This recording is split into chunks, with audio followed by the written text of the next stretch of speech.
ವೀಕ್ಷಕರೇ ನಮಸ್ಕಾರ. ನೀವು ನೋಡ್ತಾ ಇದ್ದೀರಿ ಫ್ರೀಡಂ ಟಿವಿ. ಇದು ಜನಸಾಮಾನ್ಯರ ಚಾನೆಲ್. ಅತಿ ದೊಡ್ಡ ಪೊಲಿಟಿಕಲ್ ಬ್ರೇಕಿಂಗ್ ಇದೆ. ಅದಕ್ಕೂ ಮುನ್ನ ಈ ಕ್ಷಣದ ಹೆಡ್ಲೈನ್ಸ್. ಕುರ್ಚಿ ಕಾಳಗಕ್ಕೆ ಸ್ಫೋಟಕ ಟ್ವಿಸ್ಟ್. ಸಾಧನಾ ಸಮಾವೇಶಕ್ಕೆ ಸಿದ್ದು ಮಾಸ್ಟರ್ ಪ್ಲಾನ್. ಮೇ 20ಕ್ಕೆ ತುಮಕೂರಿನಲ್ಲಿ ಶಕ್ತಿ ಪ್ರದರ್ಶನ. ಜೀವರಾಜ್ಗೆ ಶೃಂಗೇರಿ ಫಿಕ್ಸ್. ಮುಚ್ಚಿದ ಲಕೋಟೆಯಲ್ಲೇ ಡಾಕ್ಯುಮೆಂಟ್ ಕೋರ್ಟಿಗೆ. ಸತ್ಯಮೇವ ಜಯತೆ ಅಂತ ಅಶೋಕ್ ಟ್ವೀಟು. ಸಿಎಂ ತವರಿನಲ್ಲೇ ಶಾಕಿಂಗ್ ನ್ಯೂಸ್. ಚೆಲುವಾಂಬ ಆಸ್ಪತ್ರೆಯಲ್ಲಿ ಶಿಶುಗಳ ಮರಣ. ಬೆಚ್ಚಿ ಬೀಳಿಸಿದೆ ರಿಪೋರ್ಟ್.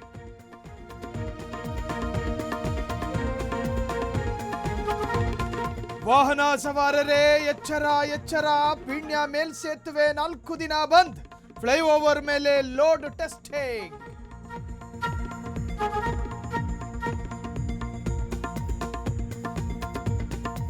ಬೋಲ್ಡ್ ಸೀನ್ಸ್ನಿಂದ ಮುಜುಗರ ಮುಜುಗರ. ದೃಶ್ಯಕ್ಕೆ ಕತ್ತರಿ ಹಾಕಿ ಟಾಕ್ಸಿಕ್ ನಟಿ ಕಿಯಾರಾ ಹೊಸ ವರಸೆ.